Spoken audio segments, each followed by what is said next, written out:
시청자 여러분 안녕하십니까? 헬로티비 뉴스 시작합니다. 오늘의 첫 소식입니다. 10년 동안 표류하던 김포 한강시내폴리스 사업. 사업자가 바뀌고 토지 보상에도 들어가면서 새로운 국면을 만나 했는데 또 암초를 만났습니다. 이번엔 토지주들과의 갈등인데요. 토지주들은 그동안의 사업 절차가 적법하지 못했다며 제동을 걸었습니다. 취재기자와 자세한 이야기 나눠보겠습니다. 스튜디오에 이세진 기자 나와 있습니다. 네, 이 기자, 이 한강시내폴리스 사업 상당히 오랫동안 지지부진했기 때문에 어느 정도 갈등이 있을 것이라고는 예상을 했는데요. 이번엔 기자회견까지 열고 행동에 나섰다고요? 네, 그렇습니다. 한강시내폴리스 주민비상대책위원회는 24일 기자회견을 열고 이번 사업이 적법하지 못한 절차에 의해서 진행되고 있다라고 이제 주장을 했는데요. 그동안에 주장하던 내용과는 조금 다른 내용입니다. 어떤 내용인지 구체적으로 좀 들여다보면요. 가장 먼저 지난 2018년 시행자가, 그러니까 이전 시행자가 경기도에 올린 수용 재결에 대한 부분입니다. 비대위의 주장을 좀 보면 경기도 토지수용위원회에 올라간 서류에 토지수용 협의율이 사유지와 국유지를 합쳐서 전체 사업 면적 중 60.4%다. 이렇게 명시가 돼 있는데 이에 대한 믿을 만한 근거가 없다라는 게 이제 주장입니다. 특히 국유지 대부분을 가지고 있는 캠코가 관련 사업에 대한 동의를 하지 않았다면서 60.4%라는 수용재결 협의율 자체를 믿을 수가 없다라고 덧붙였습니다. 믿을 수 있는 얘기인 건가요? 네, 이 부분이 사실인지는 당시 근거 자료를 보면 알 수 있겠지만 사실 김포시에서는 근거로 볼 수 있는 자료를 확인할 수가 없었습니다. 때문에 추가로 좀 사실 확인을 해볼 필요가 있을 것 같습니다. 네, 그러면 이 비대위 측의 이야기는 쉽게 말해서 문서를 위조했을 가능성이 있다 이렇게 해석을 할 수가 있겠는데 또 다른 내용은 어떤 내용이 있는 건가요? 네, 보상 절차에 대한 이제 문제도 지적을 했습니다. 김포시는 주민들과의 보상금 협의를 위해서 보상 협의회를 진행을 해온 바가 있는데요. 그런데 여기에 주민 대표로 참가한 게 이 비대위가 아니라 통합대책위원회였습니다. 비대위 측은 토지주 전원인 430명 가운데 230명의 친필 서명을 통해서 권한을 위임받은 것은 이제 자신들인데 이 자신들과 달리 통합대책위원회는 어떤 위임장도 받지 않아서 대표성이 떨어진다라고 주장을 했습니다. 이 때문에 통합대책위원회와 진행한 보상협의회 내용 물론이고 이 통합대책위원회에서 주민 대표로 선정한 모 감정평가사 역시 자신들을 대표하지 않는다라고 못 박았는데요. 그러면서 김포시와 시행사는 토지보상 절차에 대한 권한을 위임받은 자신들과 어떤 협의도 거치지 않았기 때문에 주민들과 보상 협의가 됐다라고 볼 수가 없다라고 이야기했습니다. 네. 이 부분은 한번 기자회견에서 나온 내용으로 들어보시죠. 개인 자격으로 보상 협의회를 갈 수는 있어요. 토지주들은. 근데 대표 자격으로 가려면 이 동의서 위임장이 있어야 됩니다. 그러면 통합대책위원회 위원들한테 과연 그 당시에 어느 분들이 이 대표 자격을 줬습니까? 없는 걸로 알고 있습니다. 이 위임장 없이 김포시가 몇몇 김포시의 행정에 따라주는 사람들한테 오라 그래서 몇몇이서 회의를 한 겁니다. 400명 토지주 땅을 한 10여 명이 한 거예요. 네, 토지주들 입장에서는 아직까지 보상 협의가 이루어지지 않은 상황이라는 건데요. 이런 상황에서 새 사업 시행자가 이미 이번 주에 토지 보상금 지급 절차에 들어가지 않았습니까? 네, 그렇습니다. 하지만 뭐 이런 부분에 대해서 믿을 수 없다라는 게 이제 비대위 측의 주장입니다. 보상금 지급 규모만 해도 6천억 정도가 되는데 이 6천억 규모를 자금 조달을 받으려면 상당히 어려움이 따르지 않겠냐라는 게 이제 비대위 측의 설명이고요. 네. 하지만 저희가 확인한 시행사의 입장은 보상금 지급 절차에는 문제가 없다라는 거였습니다. 사업자는 이번 주부터 말씀하신 대로 보상금 지급을 진행한다는 입장이고요. 다만 자금 규모가 워낙 크기 때문에 계약 순서에 따라서 보상금을 순차적으로 지급을 할 수는 있다라고 이제 입장을 덧붙였습니다. 뭐 이런 입장에도 비대위 측에서는 김포시와 시행사가 모든 의혹을 모두 해결할 때까지 사업 저지를 하겠다 이런 입장인데 더불어서 경기도의 산업단지 해제 신청을 요구하겠다는 계획도 덧붙이기도 했습니다.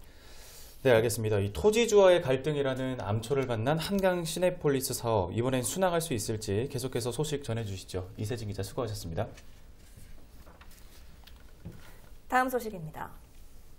인천 이음카드의 캐시백 혜택이 3%로 축소됐습니다. 캐시백이 예산으로 지원되는 만큼 인천시에는 상당한 재정 부담으로 작용한 건데요. 지역화폐 발행을 준비 중이던 기초지자체들도 주춤하고 있습니다. 인천 이음카드가 꾸준히 사랑받기 위해서는 지금부터가 중요하다는 지적이 나오고 있습니다. 역시 취재기자와 함께 자세한 이야기 들어보도록 하겠습니다. 네, 이재필 기자, 먼저 우리 지역인 부평구도 이 지역화폐 발행을 준비 중이었는데 발행이 일단 보류됐다고요? 네, 맞습니다. 부평구는 오는 11월부터 지역화폐죠. 부평 이음카드를 발행할 계획이었습니다.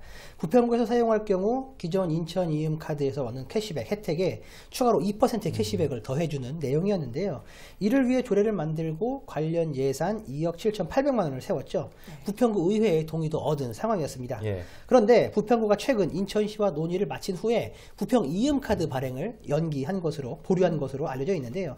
인천시가 최근 캐시백 혜택을 3%로 축소했지 않습니까? 예. 그리고 이 자리에서 내년도 인천 이음카드 운영 계획을 발표한 바가 있습니다. 이때 인천시는 인천 이음카드의 내년 운영 계획에 맞춰서 부평 이음카드도 실행하는 것이 맞을 것 같다고 부평구에게 의견을 전달했다라고 입장을 밝히기도 했는데요. 부평구도 인천시의 이런 입장에 공감하고 우선 발행을 연기한 것으로 알려졌습니다. 네, 그럼 기존의 지역화폐를 운영하던 연수구와 서구는 상황이 어떤가요? 이 캐시백 혜택을 축소했나요? 아니요. 우선 연수구는 기존과 마찬가지로 10%의 캐시백 혜택을 유지하기로 했습니다. 인천 이음카드의 3% 캐시백에 연수 이음카드의 7% 캐시백을 더해서 10%의 캐시백을 맞춘 상황인데요. 네. 대신 10% 캐시백은 결제액 30만 원까지만 적용하기로 했습니다. 예. 서구는 7%의 캐시백을 적용을 하는데요.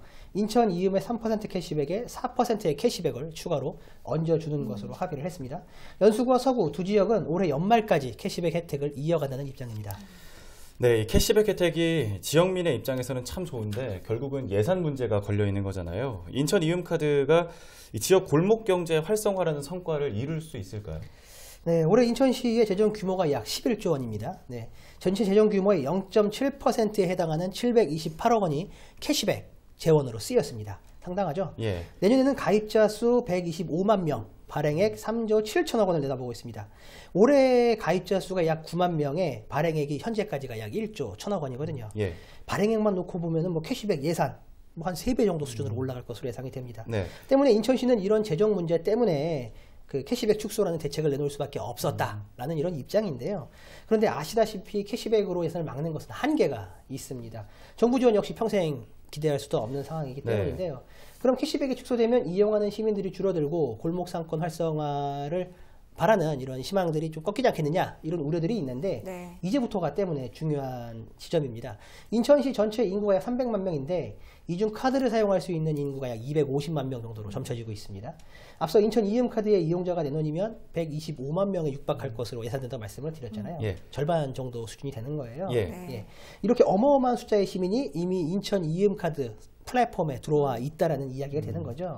인천 이음카드 이제 틀 안에 이제 인천 시민들이 들어와 있는데 그럼 이 안에서 시민들이 이음카드를 꾸준히 사용해서 지역 골목 상권에서 소비를 이어갈 수 있도록 이끄는 방안을 만드는 것이 중요하겠죠. 네. 예. 그것이 바로 소상인들이 직접 할인 혜택을 제공하는 혜택 플러스 가맹점입니다. 소상인들이 직접 참여해서 캐시백 혜택 효과를 내는 건데 많은 소상인들이 참여할수록 효과는 더욱 커지겠죠. 즉 별도의 예산 지원 없이도 지역에서 자체적으로 이제 순환되는 상황이 만들어지는 겁니다.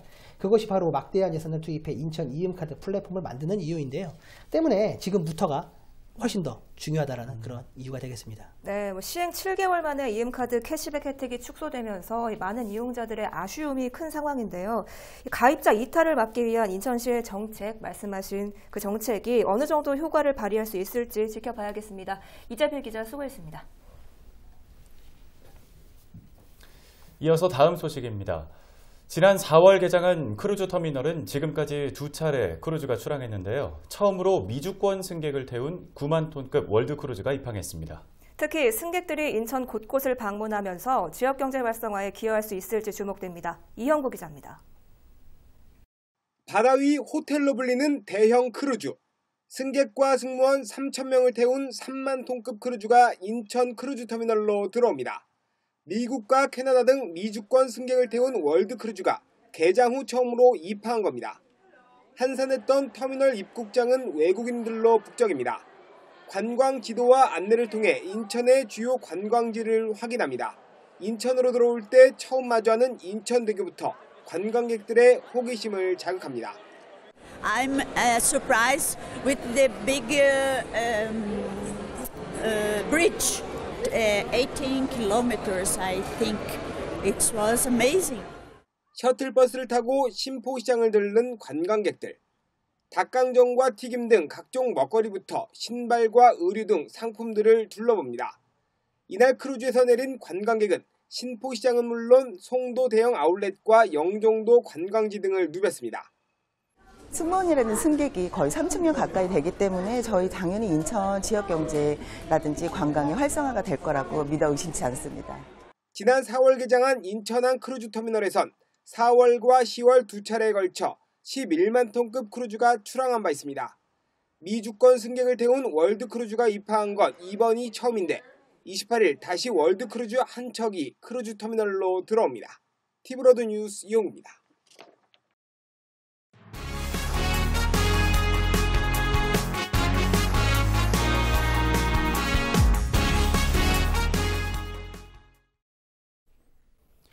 한국GM 비정규직 해고자들이 복직을 요구하며 철탑 고공농성 중인데요. 해고자들이 25일 고공농성을 끝내기로 했습니다. 이는 한국GM이 비정규직 노조를 상대로 낸 철탑 철거 가처분 신청을 법원이 받아들였기 때문입니다. 노조는 철탑을 철거하는 대신 지역 시민사회와 연대해 카허카잼 한국GM 사장의 구속 수사를 촉구하는 데 힘을 쏟기로 했습니다. 검찰은 현재 파견법 위반 등의 혐의로 한국GM을 수사하고 있습니다. 이재정 경기도 교육감이 지역 학생 대표와 교육 정책에 대한 토론회를 개최했습니다. 수원 컨벤션 센터에서 열린 토론회에는 수원 등 5개 지역 중학생 대표가 참석해 다양한 교육 정책을 제안했습니다. 학생들은 효율적인 재활용을 위해 지역 화폐와 연계한 중고거래 자판기를 각 학교에 설치해 줄 것을 제안했습니다. 또 학생들이 법과 정치를 쉽게 배울 수 있는 교육 의무화 조례를 만들고 반려동물과 동행할 수 있는 대중교통 문화 정착을 제안했습니다. 이 교육감은 학생들이 제안한 정책을 교육부 등과 논의해 실행할 수 있는 방안을 마련하겠다고 밝혔습니다. 부평구가 24일 구청 7층 대회의실에서 경로 행사를 열었습니다. 이날 행사는 노인의 날을 맞아 마련됐는데요. 난타와 통기타 공연 등 다양한 볼거리가 흥을 돋웠습니다. 행사에는 지역 어르신 약 500명이 참석했는데요. 우리 지역 어르신들 오래오래 행복하시길 희망합니다. 부평구 청천이동 주민자치회가 지난 23일 동행정복지센터 다목적실에서 초대 주민자치회장 취임식을 열었습니다. 이날 행사에는 주민자치위원 등 약 50명이 참석했는데요. 초대 회장으로 선출된 정종철 회장은 주민들과 화합해가는 청천이동 지역 공동체를 만들겠다고 포부를 밝혔습니다. 경기도와 공정거래위원회가 공정한 경제 질서를 실현하기 위해 손을 잡았습니다. 경기도와 공정거래위원회는 도청에서 공정 2020 비전 선포에 이어 업무 협약식을 갖고 공정한 세상을 실현하는 데 뜻을 같이 했습니다.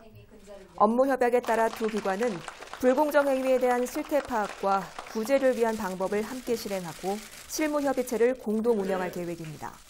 이에 따라 경기도는 앞으로 중소상공인의 불공정 거래 피해 민원을 접수할 경우 공정위에 통보하고 공정위는 위반 혐의를 신속히 조사할 방침입니다.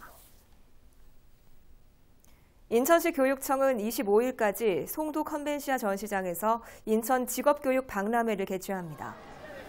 이번 박람회에서는 마이스터고를 포함한 인천시 내 직업계고의 홍보와 선취업 후진학 제도 등 진학 예정 학생들에게 필요한 정책도 함께 안내합니다. 박람회에서는 인천 29개 직업계고가 참가하며 행사 마지막 날까지 인천시 내 초중학교에서 학생과 교사 약 2만여 명이 참여할 예정입니다. 경기도교육청이 유치원에 대한 감사를 벌여 지원금을 부정 사용한 유치원 50곳을 적발해 공개했습니다. 적발된 유치원은 사립 45곳과 공립 5곳이며 부정 사용 지원금은 45억 원에 이릅니다. 또 135억 원의 세금 탈루가 의심되는 유치원 40곳은 국세청에 통보할 예정입니다. 지난 6월부터 시작된 경기도 교육청의 유치원 감사는 이번이 5번째며 지금까지 감사 처분이 확정된 곳은 132곳입니다. 한 20대 여성이 지인들과 술을 마시다가 흉기에 찔렸다고 신고해 경찰이 수사에 나섰습니다. 부천 원미경찰서는 24일 오전 부천 심곡동의 한 원룸에서 얼굴을 흉기에 찔렸다는 112 신고가 들어와 당사자인 20대 여성 A씨와 현장에 함께 있던 이들을 조사하고 있다고 밝혔습니다. 흉기에 찔렸다고 신고한 A씨는 병원 치료를 받았으며 부상 정도는 심하지 않은 것으로 알려졌습니다. 경찰은 A씨와 A씨의 지인들이 함께 술을 마시던 중 다툼이 일어난 것으로 보고 정확한 사고 경위를 조사하고 있습니다. 김포시가 한 달에 한 번 달라진 인구 현황과 정책을 담은 소식지를 발행합니다. 소식지의 이름은 김포시 인구 브리핑인데요. 김포시 인구 브리핑은 최신 지역 인구 현황과 주요 정책을 그림으로 보기 쉽게 구성한 인구 소식지입니다. 김포시 인구 브리핑은 월 1회 발행될 예정이며 김포시 홈페이지에서도 보실 수 있습니다. 부천시가 지방 납세자 권익 보호와 고충 해결을 위해 납세자 보호관 제도를 운영하고 있습니다. 부천시는 지방세와 관련해 부당한 처분을 받았을 경우 감사 담당관실 납세자 보호관을 찾아 세무 민원을 접수할 수 있다고 밝혔습니다. 지방세 납세자 보호관은 납세자의 입장에서 민원을 바라보고 해결을 돕는 세무 민원 대응 제도입니다. 부천시는 지난해 납세자 보호 조례를 제정한 뒤 올해 1월부터 감사관실에 납세자 보호관을 배치한 바 있습니다. 인천시가 오는 28일 재난대응 안전한국 훈련을 실시합니다. 요양시설 화재와 지진 등 국내에서도 대형 재난 사고가 이어지고 있는데요. 이번 훈련의 목적은 이런 재난 상황 발생 시 유관기관 화법 체계를 강화하는 데 있습니다. 훈련은 송도국제도시에서 유해 화학물질 유출 상황을 가정해 진행될 계획인데요. 인천시와 소방 등 유관기관 관계자 약 1000여 명이 훈련에 참여할 예정입니다. 인천시 야생동물 구조관리센터가 24일 천연기념물인 원앙 5마리를 인천대공원에 방생했습니다. 센터는 지난 여름 물 위로부터 떨어진 원앙들을 구조해 길러왔는데요. 천천히 야생에 적응할 수 있도록 먹이도 풍부하고 생태 환경도 좋은 인천대공원을 원앙들의 서식 장소로 정했습니다. 원앙들은 원래 고목에서 번식을 하는 것으로 알려져 있는데요. 산업화가 진행되면서 서식지가 파괴돼 많은 위험에 노출돼 있다고 합니다. 이번에 자연으로 돌아간 원앙들이 자연의 품에서 무사히 잘 적응하기를 희망해 봅니다. 경기도와 인천시가 총선 출마로 사퇴하는 주요 보직에 대한 인물 찾기에 나섭니다. 이재명 경기지사의 핵심 측근으로 알려진 김용 대변인은 성남 분당갑 출마를 위해 이달 말 대변인직을 사퇴할 전망입니다. 경기도는 김용 대변인 사퇴에 따라 후임자 찾기에 나선 것으로 전해졌습니다. 인천시 역시 총선 출마로 조만간 사퇴 예정인 허종식 균형발전 정무부시장의 후임자 물색에 나섰는데요. 박남춘 인천시장은 도시계획 분야를 관장하는 균형발전 정무부시장 체제를 유지하는 대신 인천 현안을 잘 아는 인사를 물색하겠다고 밝혔습니다. 날씨 알아보겠습니다. 남부지방을 중심으로 하늘빛이 흐린 가운데 우리 지역은 내일 오전에 맑다가 오후 들어 차츰 구름이 많아지겠습니다. 다만 비구름은 아니어서 강수 소식은 없습니다.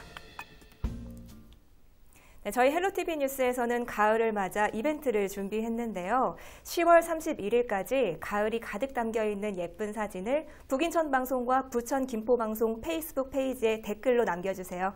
추첨을 통해 소정의 상품도 보내드립니다. 뉴스를 마칩니다. 시청해주신 여러분 고맙습니다.